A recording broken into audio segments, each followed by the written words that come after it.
In June of 1941, the German army crossed the Soviet border with millions of men convinced that victory would be immediate. The initial advance was overwhelming, but the vastness of the territory, the extreme conditions, and the unexpected resistance quickly dismantled that certainty. What followed was a campaign marked by hand-to-hand combat, ambushes, frozen trenches, and unrestrained violence. In Stalingrad, tens of thousands of soldiers were left isolated, without food or support, trapped between epidemics and the collapse of their chain of command. In the following years, the Eastern Front turned into a scene of chaotic retreat, executions for surrendering, massacres of the wounded, and a total breakdown of military order. For those who were captured, the war did not end in 1945. They were sent to camps where forced labor, malnutrition, and disease defined their new routine. Many died, and those who managed to return a decade later found a society that preferred not to ask, what really happened to the German soldiers who fought on the Soviet front?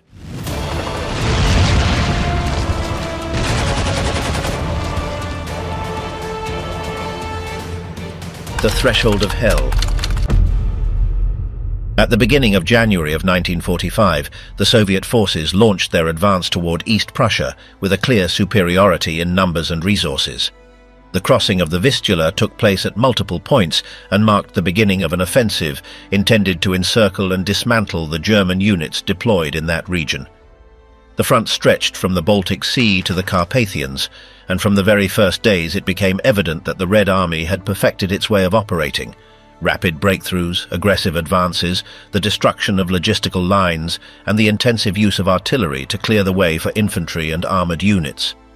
News from territories already occupied by the Soviets spoke of executions without trial, mass punishments, and attacks against women. The regime's official narrative had insisted for years on the danger posed by soldiers from the east, but now those warnings found an echo in the accounts of those fleeing. Women with children, the elderly, and people without means or preparation began abandoning villages upon hearing that Soviet columns were only a few kilometers away. The events that took place in villages such as Nemmersdorf reinforced that panic. Testimonies collected from the few who managed to escape described indiscriminate killings and multiple rapes. Although the authorities tried to restrict the spread of this information, some of those accounts were used to demand stronger resistance from the population. However, many understood that the party's speeches could do little against reality.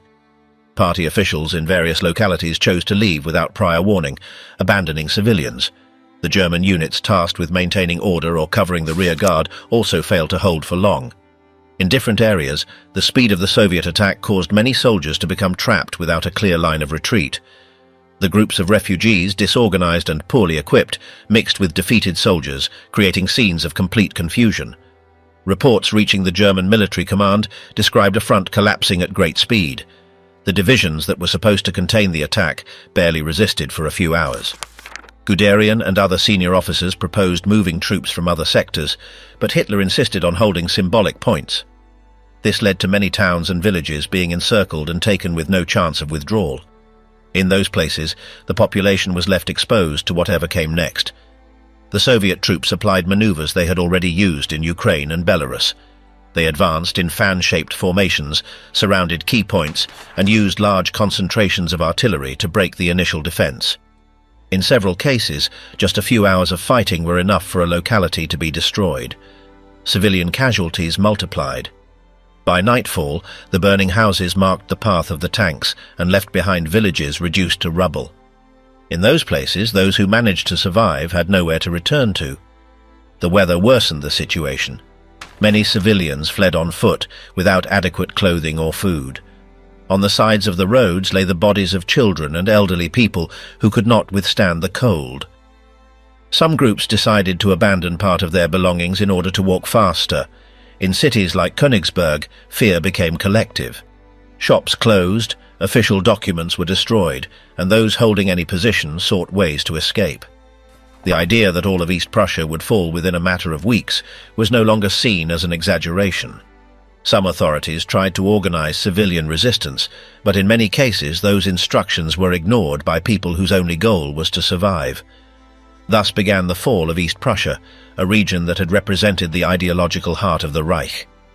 Villages disappeared from the map, roads were lined with the dead, and churches were destroyed or turned into military outposts. The long columns of people walking westward could barely comprehend what was happening. Those who managed to reach safer territory alive carried with them an impossible burden to describe, because what they had witnessed surpassed any experience they had ever known. The enemy at the gates. By mid-February of 1945, the Eastern Front collapsed rapidly. The German defences along the Oder River began to give way under the continuous pressure of the Red Army. The Soviet units, which had been advancing from the Vistula, not only maintained the pace of their movements, but were now less than 70 kilometers from the heart of the Reich. The German trenches, poorly supplied and in many cases manned by young or replacement soldiers, were unable to hold the line, and coordinated attacks from different sectors forced the Reich troops to retreat at several points without having offered organized resistance. In Berlin, the authorities could no longer conceal the magnitude of the threat. The official communiques maintained a rigid tone, but the news coming from the east was increasingly difficult to hide. The streets were filled with rumors. There was talk of razed towns, of populations disappearing from the map, and of entire columns of the Red Army approaching without pause. At train stations, crowds could be seen waiting without knowing if they would be able to leave. Families began sending children to relatives in the west. In the markets, people spoke of the imminent arrival, of the sound of artillery in the distance, of soldiers who no longer returned. Inside the government, the atmosphere was also unstable. Hitler refused to accept the situation and remained convinced that the Soviets were weakened after their recent advances. Goebbels, who remained in Berlin, insisted on keeping control of the narrative and assured that the people would resist as in other times. Himmler, for his part, proposed solutions increasingly detached from reality, such as creating new units from students, workers, or party members. Decisions were made in tense meetings, where the commanders tried not to contradict Hitler, even though they knew that the situation at the front did not match the optimistic reports presented to him. The Berlin population began to experience constant pressure. Air raid alarms were frequent, but fear was no longer focused on the bombings. The real anguish lay in what would come by land. People prepared for a siege. Basements were reinforced, supplies were stored, and alternative routes were sought in case they had to flee on foot.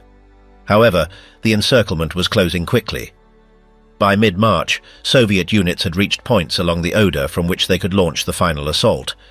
The inhabitants knew that the city no longer had strategic defensive capability, nor enough fresh troops. Goebbels began organizing public meetings and speeches aimed at boosting morale.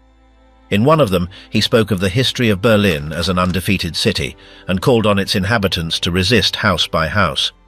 Behind that speech, however, lay a growing concern. In private, the propaganda minister himself admitted that the population was no longer responding with enthusiasm. The Gestapo was receiving constant reports of neighbors avoiding talk about the conflict or criticizing the party's decisions. In many homes, the atmosphere was one of silent resignation.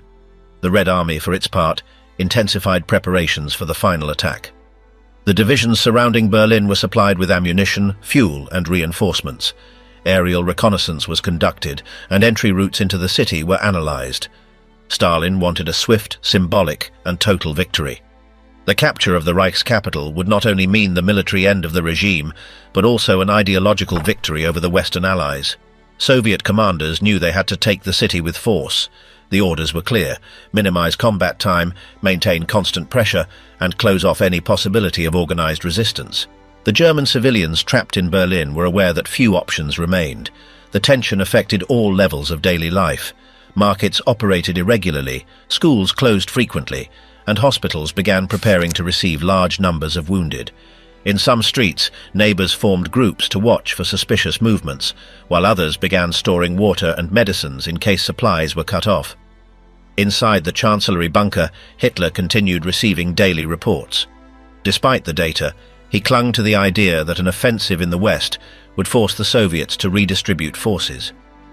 He spoke of divisions that existed only on paper and of impossible counterattacks.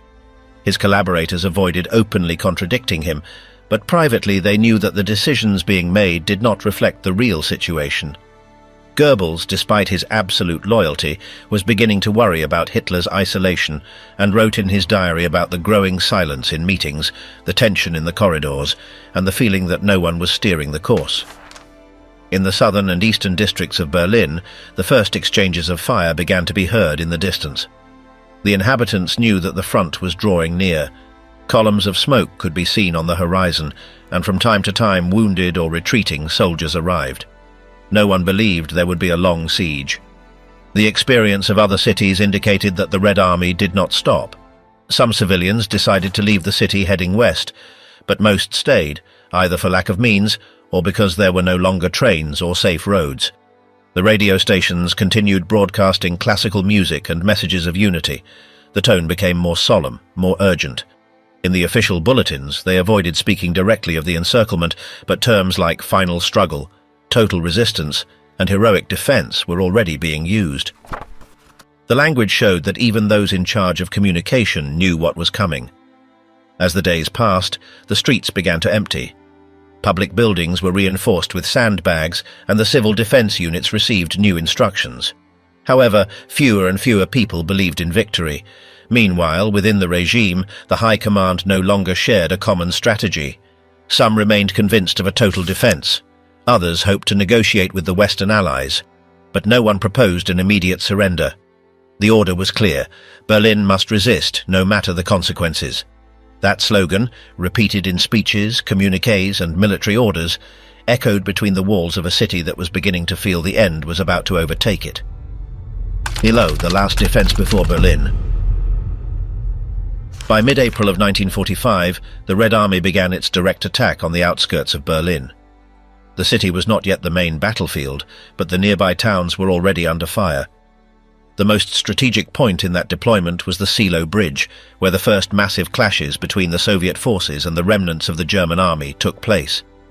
The terrain in that area, full of plains, hills and marshlands, complicated the movement of troops and vehicles, and the Germans relied on this to help them hold out a few more days.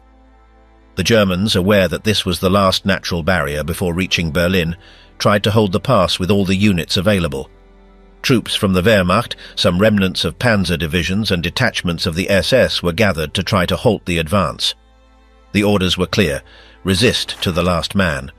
The defenders had set up positions in improvised trenches, hidden among trees and elevated areas, where the terrain offered some cover from enemy fire.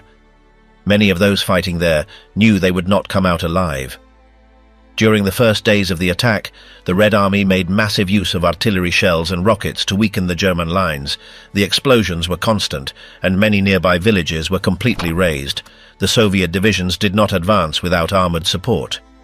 T-34 tanques y otros vehículos pesados lideraron las columnas, seguidos por infantería que se extendió a lo largo de los flancos. The roar of engines and detonations could be heard for kilometers, and the skies were covered with the smoke of fires.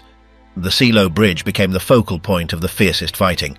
The structure had been reinforced and was defended by mixed infantry and artillery units. The Soviets tried to cross it in several waves, but each attempt cost dozens of casualties. The defenders used grenade launchers, anti-tank weapons, and improvised explosives to stop the advance. At times, the Soviets managed to take positions on the edges, but they were driven back by rapid counterattacks. The casualties on both sides mounted quickly. In parallel, the fighting spread to other access points to Berlin. In the eastern and southeastern suburbs, German combat groups tried to contain the Soviet divisions dispersing along rural roads. Some German units improvised ambushes from forests or abandoned buildings, using the advantage of the terrain to slow the advance. But the number of Soviet soldiers was overwhelming, and their firepower was constant. Houses were quickly occupied and used as firing positions, while the roads became littered with the remains of destroyed vehicles. The Soviet orders were to advance without stopping. The High Command prioritized speed over resource preservation, and that meant a frontal attack without flanking maneuvers. Every road crossing, every small town, was turned into a combat point. The civilian population had mostly been evacuated, but some people remained hidden in basements. In some areas, the fighting dragged on for hours until the Germans withdrew or were completely annihilated. The Silo Bridge was finally overrun. The Soviet forces managed to establish a corridor after destroying part of the defenses and encircling the right flank. Once the position was taken, more vehicles and reinforcements began to enter from the east. The German front collapsed in that area, and the surviving troops began to retreat toward the interior of Berlin. At that point, the city was already visible from some hills, and the Soviet commanders knew that the next step would be to fight inside the urban center. Despite having lost Silo, some German groups remained active on other access routes. The roads to the north and southwest were also the scenes of clashes. In several cases, these were brief engagements where the Germans fired from hidden positions and then withdrew. Some German tanks attacked by surprise from the trees, managing to destroy enemy vehicles before being neutralized. These acts of resistance did not change the course of the battle, but they delayed the Soviet advance by a few hours. In the nearby rural areas, the situation was also chaotic. Disorganized troops tried to regroup while receiving contradictory orders. Some field commanders had already been killed, and their replacements lacked experience. The morale of the German units was unstable. They knew they were defending a lost cause, but the fear of surrendering or being executed by their own superiors prevented mass desertions. Only a few small groups managed to escape in improvised vehicles or on foot, taking advantage of the confusion of the moment. The terrain continued to be an additional obstacle. The spring rains had soaked the fields, making it difficult for tanks and artillery to move. The Soviets, however, adapted their routes to avoid the most flooded points and advanced along lateral lines where resistance was not expected. This created gaps in the German defense that were quickly exploited to open new breaches. In a matter of days, the fighting had shifted from open areas to the first peripheral streets of Berlin. The encirclement of Berlin was closing in from the flanks. From the south, Soviet columns began to converge with those coming from the east, forming a ring that tightened day by day. The German command tried to reorganize its positions, but each attempt was interrupted by bombings or new attacks. The battle was no longer fought only on the outskirts, but was beginning to enter the heart of the city. From that moment on, every block would become a new battlefield. Living ruins, the civilian hell of Berlin. As gunfire and explosions drew closer to the heart of the capital, the inhabitants who remained inside Berlin tried to survive in the midst of a city that no longer functioned. The streets were covered with rubble, broken windows, and the remains of abandoned vehicles. The trams had stopped operating. Running water reached only a few points, and electric light flickered briefly before disappearing completely. Daily life had become a constant effort to find food, avoid the bombings, and stay alive. Most of the adult men had been sent to the front, so the population trapped inside the city consisted mainly of women, the elderly, and children. Mothers tried to keep their children in the basements of buildings, where they improvised shelters with mattresses, blankets, and old furniture. Some shared the space with neighbors, others spent entire days without leaving, waiting for the sounds of battle to pass. The fear of gunfire was compounded by the desperation caused by the lack of food and medicine. The elderly faced great difficulties moving among the remains of bombed houses. Some walked with canes, dragging bags full of rags or firewood they had gathered. Others stayed inside the destroyed dwellings, sitting beside iron stoves that barely warmed the air. In several neighborhoods, the smoke from bonfires made from broken furniture covered the streets, giving the city a constant smell of burnt wood and dampness. The spring rains did not help. Water entered through shattered roofs and seeped down to the lower floors, where many lived crammed together. The schools had been closed for weeks, and many of their buildings had been turned into first aid posts or corpse depots. The youngest children went days without speaking, staring at the ceiling while listening to the shells fall. The air raid shelters remained the only place where one could have relative safety. They were dark, damp, and foul-smelling, but there entire groups of neighbors gathered, waiting for news or simply counting the hours. Some tried to keep a semblance of routine. Candles were lit at a set hour, pieces of bread were shared among several people, and someone read aloud pages from books that had been saved. But the tension was constant. Every time a nearby explosion was heard, the children screamed, the mothers embraced them, and the elderly fell silent, hoping the walls would hold. In the parks and squares, the grass had disappeared. People had torn it all up to feed rabbits, chickens, or even to use as a substitute for heating water. The fountains were dry, the trees cut halfway down. Some tried to fish in urban canals, but most were filled with debris, metal scraps, and contaminated water. Still, necessity pushed many to leave the shelters, even if only for a few minutes. The official buildings, such as ministries, public offices, or barracks, were also overcrowded. Many had been taken over by wounded soldiers, homeless refugees, or groups seeking shelter. The basements were divided with curtains or blankets to create family spaces. In some, cooking was done on improvised stoves, with coal brought in sacks or wood torn from doors. The smell of food mixed with that of dirty clothes, accumulated sweat and overflowing latrines. Hygiene conditions were minimal, accelerating the spread of infections. In many areas there was simply no authority. Decisions were made among neighbors or by whoever had access to a weapon. Looting was common, although many houses no longer had anything to offer. Some groups tried to organize patrols to prevent theft, but they were quickly overwhelmed by the general desperation. In that environment, fear no longer came only from the external enemy, but also from the internal chaos. In certain neighborhoods there were still churches open, but religious services were sporadic.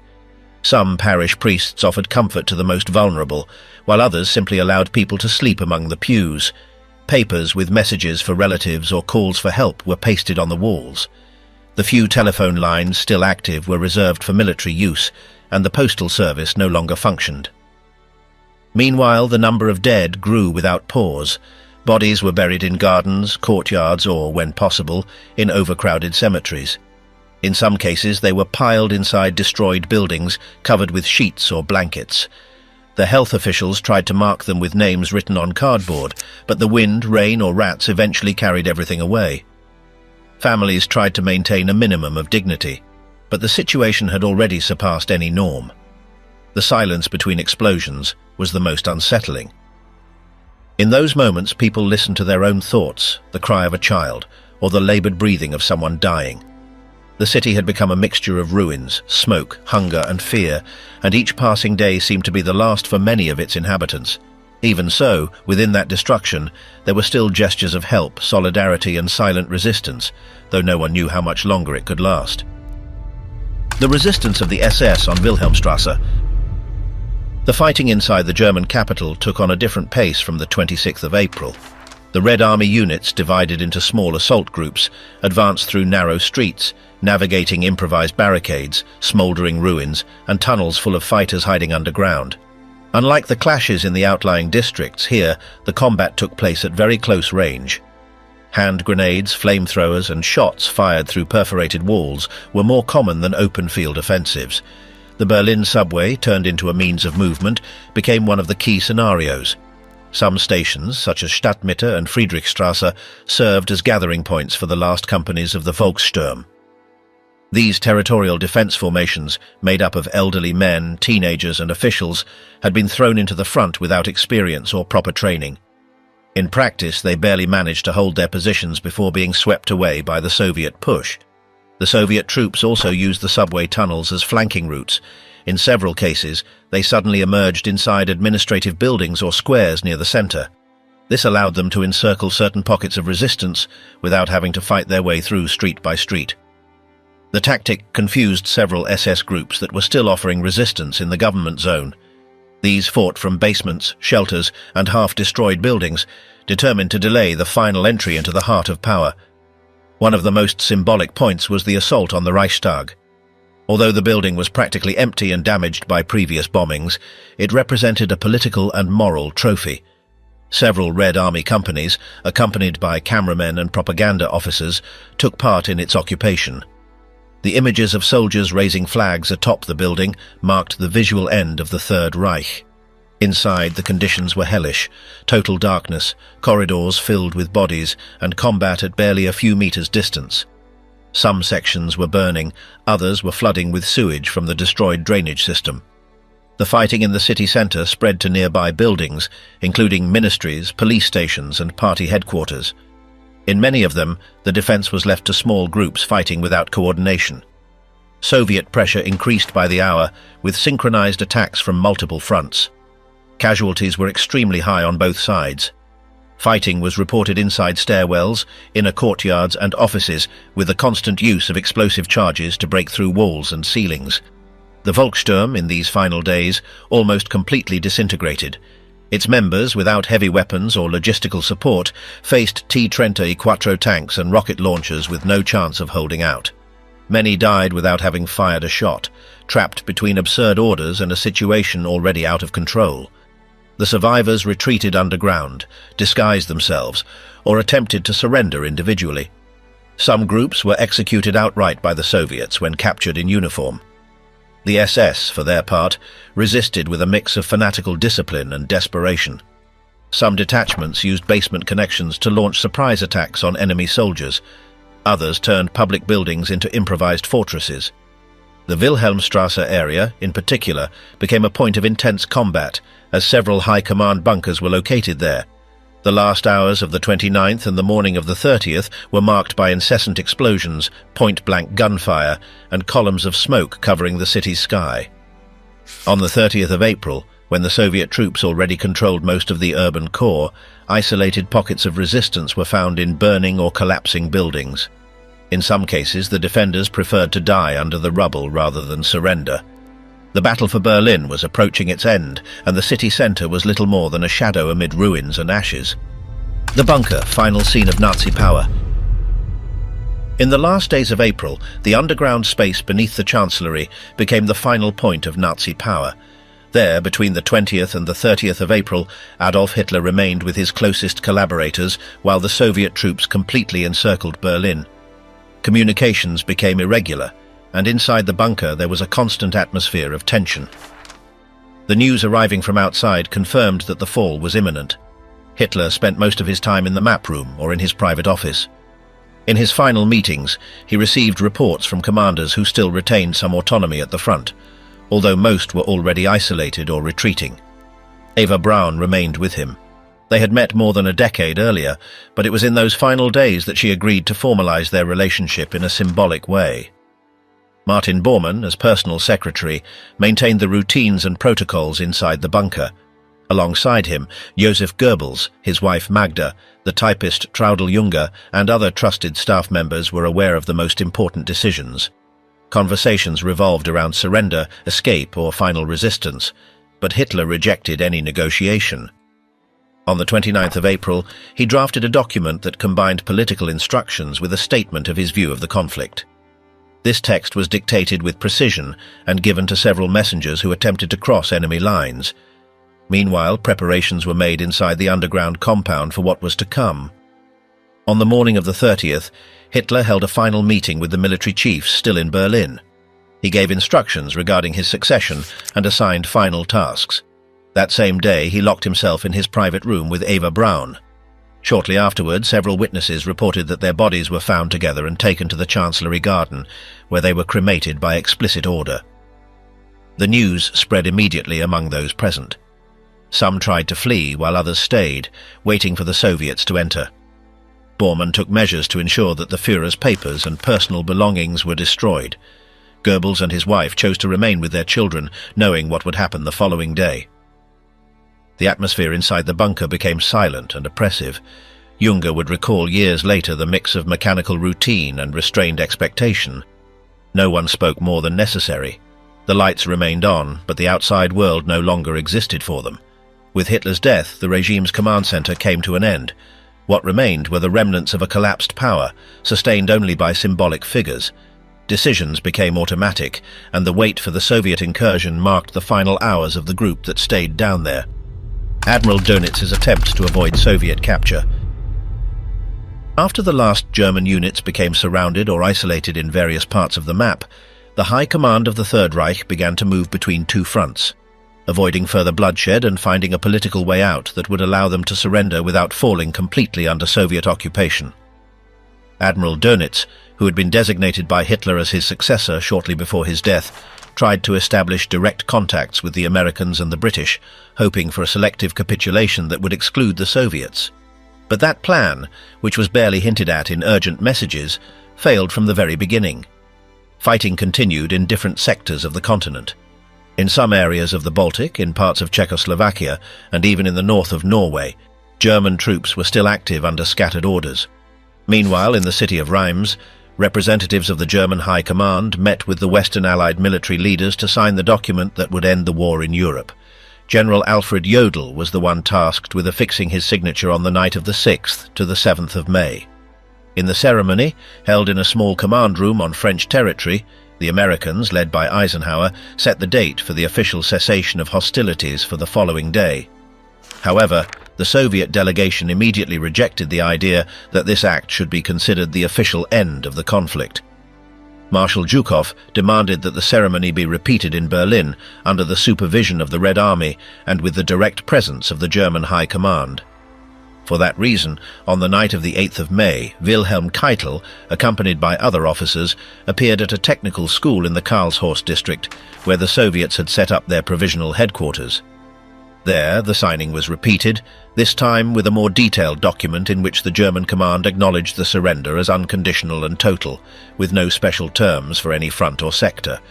The two acts of surrender, first in Reims and then in Berlin, marked the formal end of the conflict in Europe, although there were still scattered incidents in the days that followed.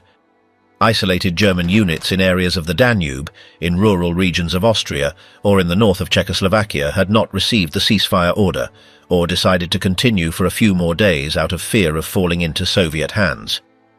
In such cases, many local commanders chose to surrender directly to the British or Americans when they managed to cross the Elbe line, thus avoiding capture by the Red Army.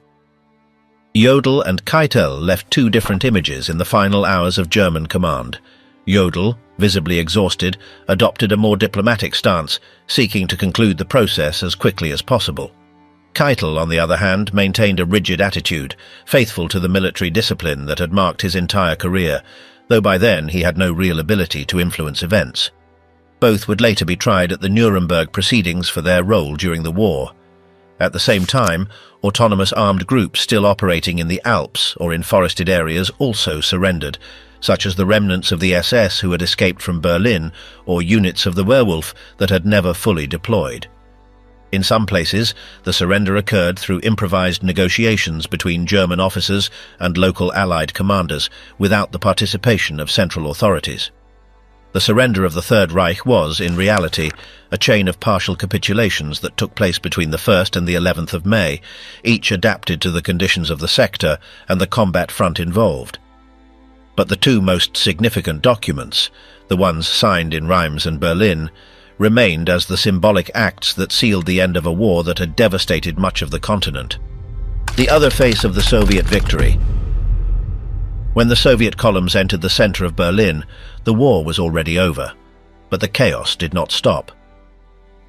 The first days after the collapse of the regime were marked by a wave of violence that went beyond the military sphere. Thousands of Red Army soldiers, without clear instructions on how to proceed in a conquered city, acted on impulse and with a spirit of revenge that quickly overflowed. In the streets and ruined buildings, looting began, forced entries into homes took place, and a widespread tension marked the beginning of the occupation. The Soviet authorities later tried to impose some order, but during the first hours and days, there was no unified command capable of containing what was happening. The mass assaults against women were recorded in medical reports and personal diaries, both German and Soviet. Some Red Army officers tried to stop these acts, while others tolerated them or even justified them as part of settling accounts with a city that had been a symbol of Nazism.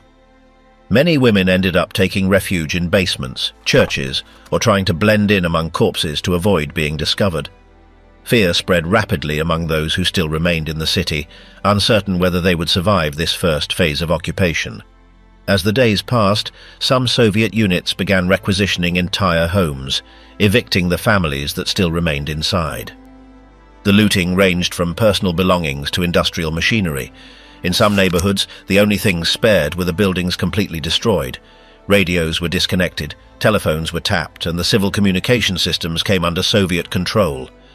In parallel, the first structures of political and administrative occupation were set in motion. The commissioners appointed by Moscow began visiting police stations and public buildings that were still standing to establish a new order.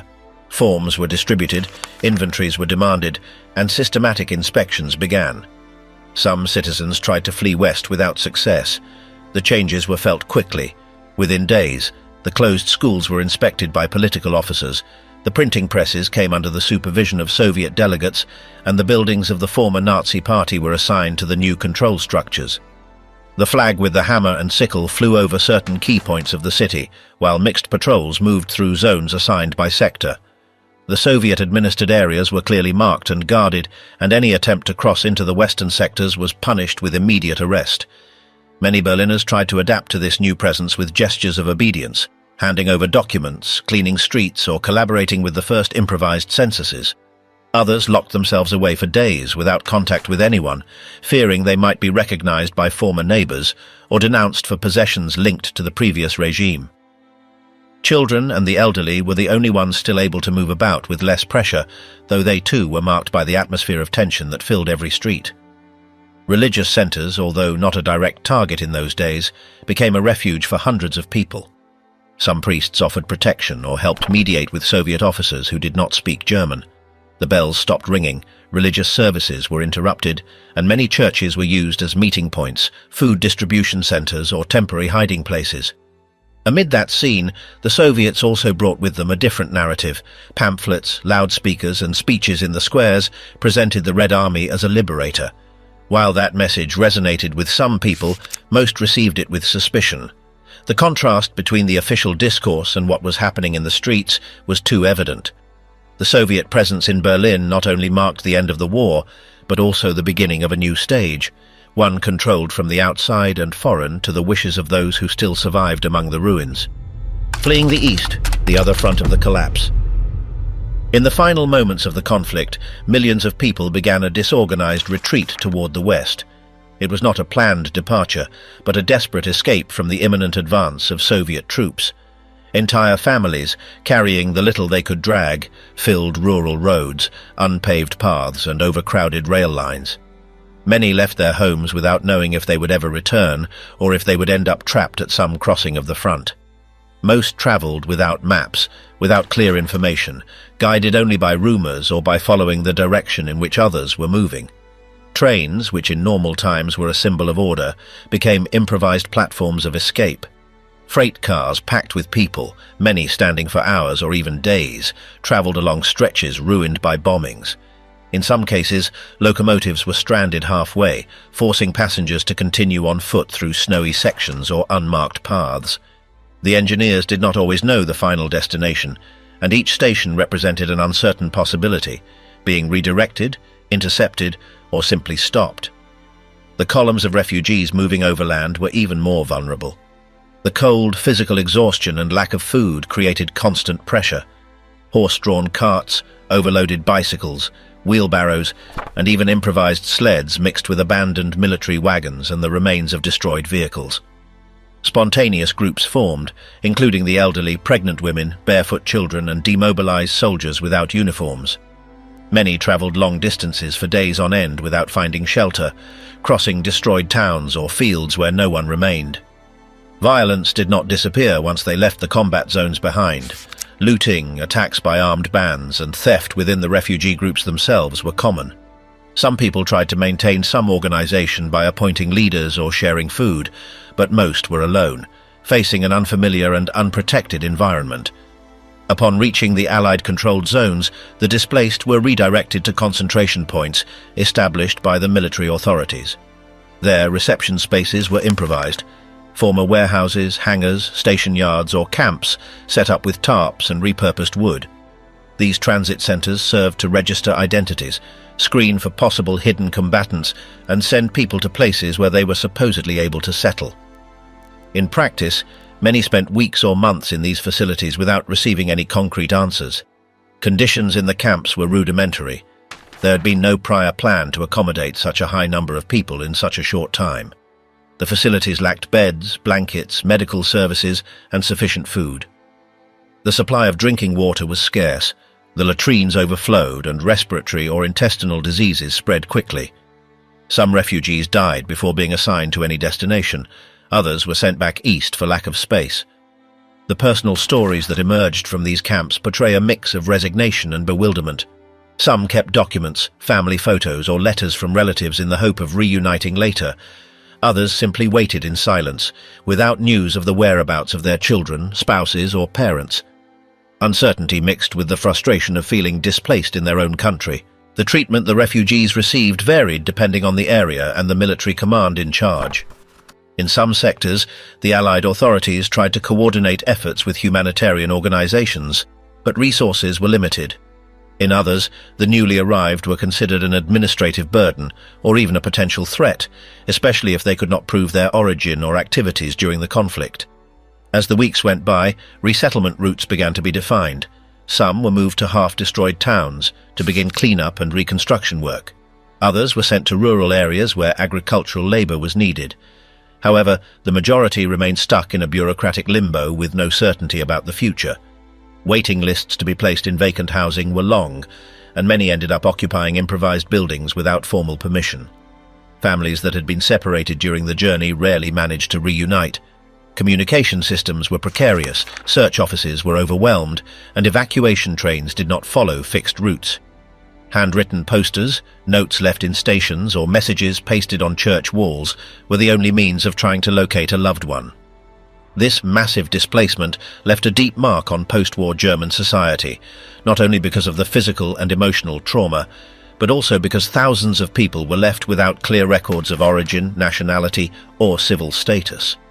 Political borders were shifting, and those who crossed from one sector to another had to adapt to new rules, new languages, and new authorities that, in many cases, distrusted anything coming from the defeated side.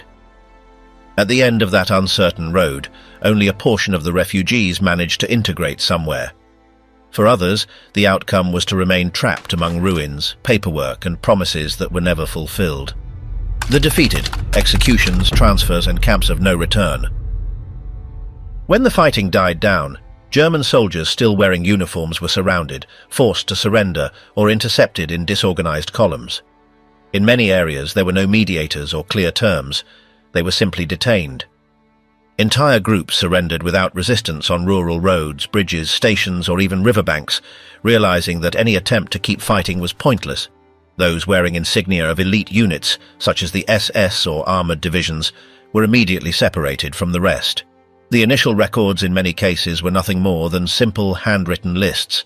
Some Soviet officers took notes on improvised scraps of paper, while others interrogated them directly on the roadside. Weapons were confiscated, and soldiers were ordered to hand over belts, insignia, maps, and personal belongings. Many were forced to strip to check for tattoos with political or religious symbols, or any marks linking them to party structures. In certain areas under Soviet command, groups of prisoners were not taken to formal centers, but were held in courtyards, open lots, or hangars. Some were executed on the spot without trial, in reprisal for what had happened during the German invasion. These actions did not always follow a clear chain of command, but often responded to the immediate impulse of soldiers who had lost relatives or comrades in previous years. In other instances, executions were carried out after the slightest suspicion of having taken part in civilian abuses or war crimes. Many captured German officers were separated from the rest and subjected to prolonged interrogations. Some tried to negotiate or offer information to avoid reprisals. Others were recognized by deserters, informants, or even civilians who had seen them in action in occupied cities. There was no single system. In some cases, detainees were marked for transfer. In others, they were eliminated within the first hours. The rank-and-file soldiers, for their part, were divided into marching columns. Groups of between 50 and 100 people, sometimes more, were organized and forced to move on foot toward assembly areas. On these marches, any attempt to escape, or even simply to stop, was punished with immediate violence. Many did not survive the transfers, whether from gunfire, exhaustion, or beatings inflicted along the way. Those who could not walk were either abandoned or killed on the spot.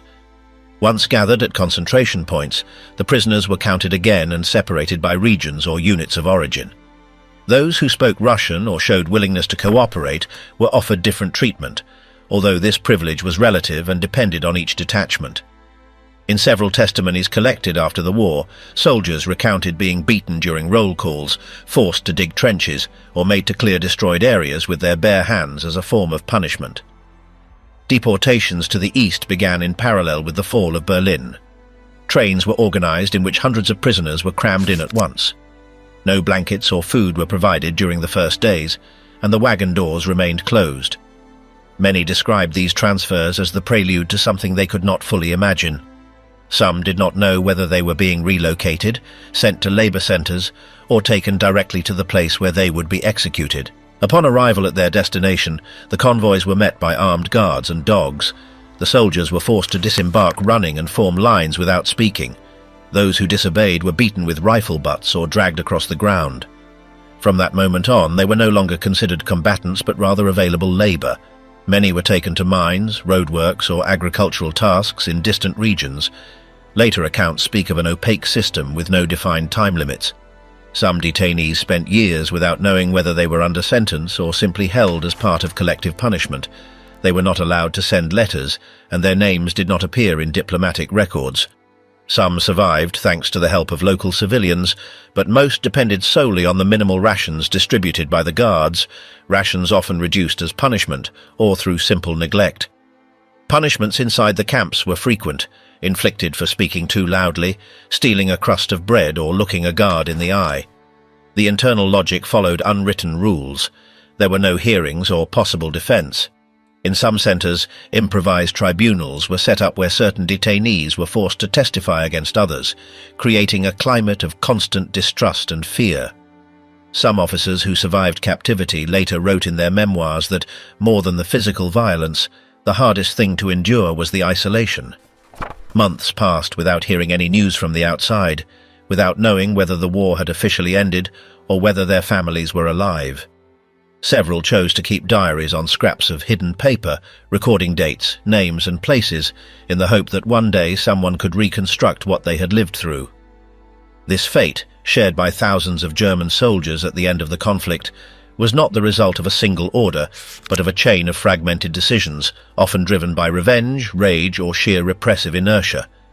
The names of most of those who never returned were never officially recorded. For many, the end of the war marked only the beginning of an indefinite wait, among barracks, barbed wire, and memories that could not be spoken aloud for decades.